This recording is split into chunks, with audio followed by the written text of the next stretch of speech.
Salut, c'est Mario. C'est toujours étonnant de réaliser que la raison numéro 1 pour laquelle les vendeurs et vendeuses ne concluent pas une vente est la suivante.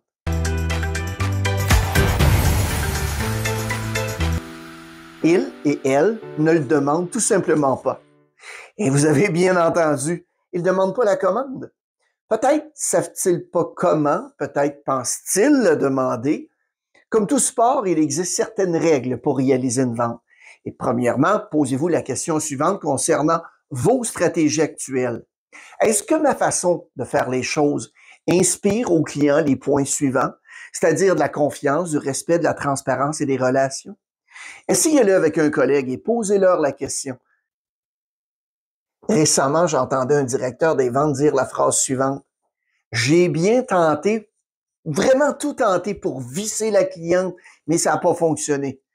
Je sais pas vous, mais je suis pas certain que personne aimerait savoir qu'il s'est fait visser. Conclure une vente, c'est beaucoup plus qu'un état d'esprit, qu'une série de phrases à apprendre par cœur. Si vos intentions inspirent la confiance, le respect, la transparence et la relation, les clients vont le ressentir.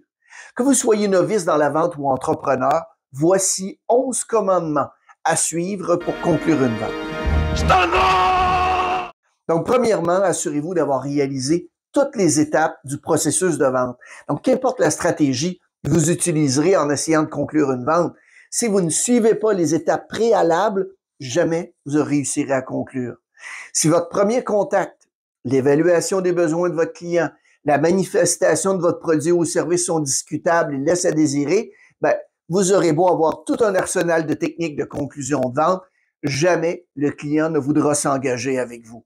Soyez assis. L'adage qui dit « présentez-vous debout et négociez assis » n'a jamais été aussi vrai. Même si votre client ne veut pas s'asseoir, demeurez-vous assis.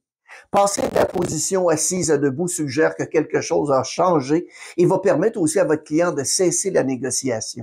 Troisièmement, toujours présenter une proposition par écrit. Les gens ne croient pas ce qu'ils entendent, mais ce qu'ils voient.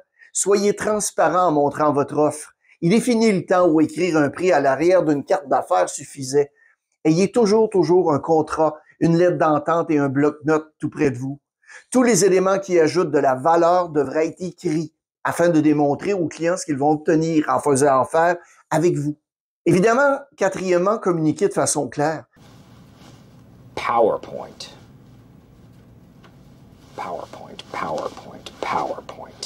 Personne ne fait confiance à quelqu'un qui a de la difficulté à communiquer de façon claire et avec confiance.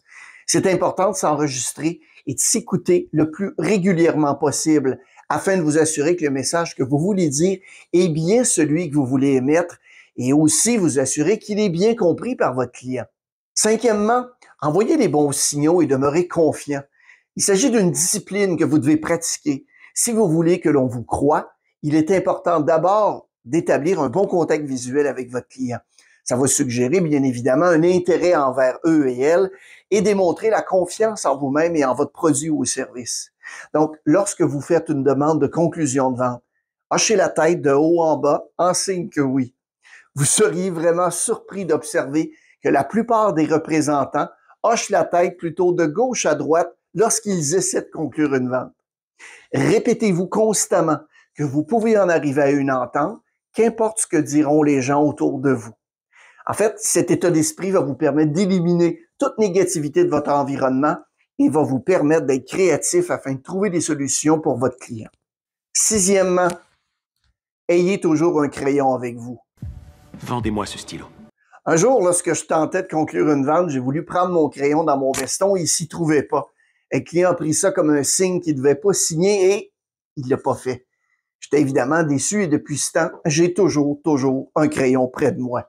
Toute entente requiert une signature, un signe d'engagement. C'est un geste qui signifie « je veux faire affaire avec vous, je veux vous faire confiance ». Le crayon est aussi un excellent outil afin d'influencer les autres en 90 secondes et cliquez sur le lien suivant pour en savoir plus. Utilisez aussi l'humour de façon judicieuse. L'humour peut détendre l'atmosphère et rendre les gens plus détendus à cette étape. Mais assurez-vous que vos histoires ou commentaires sont appropriés de bon goût. Ne les essayez pas avec les clients. Faites-les d'abord plutôt avec vos collègues et directeurs et demandez-leur ce qu'ils en pensent. Huitième commandement, Demandez une fois de plus que vous ne l'auriez fait normalement. En trouvant une autre façon de revenir et de repositionner la négociation après vous êtes fait dire non, ça va faire de vous un bon closer. Il n'est pas déplacé de demander une fois de plus lorsque c'est fait de façon professionnelle. Si vous avez le bon produit, le bon service, le bon magasin et un bon représentant et que vous offrez une solution au problème de votre client, pourquoi est-ce que vous ne tenteriez pas de conclure une fois de plus? En fait, si vous demandez la commande d'une autre façon, vous ne faites que prouver que vous êtes vraiment convaincu de l'efficacité de votre produit ou service auprès de votre client. 9e commandement, restez avec le client.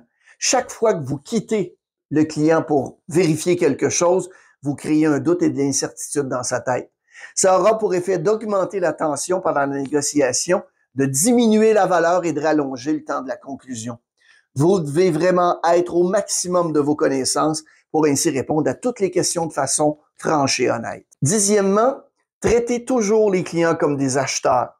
Qu'importe les commentaires émis par le client, comme par exemple « Ah ben, j'ai pas le temps, j'ai pas d'argent, il faut que j'en parle à X, Y, Z ». Traitez toujours votre client comme s'il était acheteur aujourd'hui. J'observe toujours très attentivement la personne en face de moi pour déceler des signes qu'ils ont achetés dans le passé. La montre, la chemise, l'habit, le collier, l'automobile qu'ils conduisent et la maison où ils habitent. Tous ces éléments sont des évidences qu'ils ont déjà acheté quelque chose. Et là, je me répète, chaque client est un acheteur, chaque client est un acheteur. Traitez-les de la sorte et vous en ferez des acheteurs. 11e commandement, ayez plus d'une carte dans votre jeu. Combien de stratégies différentes connaissez-vous pour conclure une vente? 1, 2, 3. Vous devez avoir plusieurs stratégies afin de répondre à plusieurs types de clients. Si votre seule stratégie, c'est de demander au client, est-ce que vous le prenez? Ou encore mieux, vous voulez un noir ou un rouge? Et le premier qui parle perd? Les clients en savent souvent plus que vous aujourd'hui. Pensez-vous vraiment avoir devant vous la dernière personne au monde qui n'a pas consulté Internet avant de vous voir? En passant, si vous aimeriez connaître certaines stratégies de closing, faites-nous parvenir un courriel à mario@marioloubier.com avec la mention closing dans le champ objet ou textez-moi au 514-434-9423. Avant de vous quitter, une 12e en bonus, soyez positif. Soyez positif sur la façon dont vous répondez aux clients. Ayez toujours en tête de l'aider à acquérir votre produit ou service. Si vous devenez négatif pendant la négociation, il n'y a qu'une issue possible et c'est pas très bon pour vous. Souriez toujours. Votre attitude doit être positive, mais votre visage doit aussi le savoir.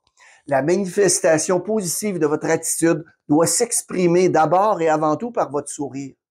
Cette semaine, souriez à toutes les personnes que vous rencontrez. Répondez aux objections en souriant. Négociez en souriant. Est-ce que vous avez déjà remarqué que les personnes qui ont du succès sourient? C'est sûrement pas un hasard. Donc, voici une stratégie à 1 million de dollars. Souriez et closez. Si vous avez aimé la vidéo, abonnez-vous et aimez la vidéo si ce n'est pas déjà fait et n'hésitez pas à la partager avec vos collègues et amis. Là-dessus, bonne vente!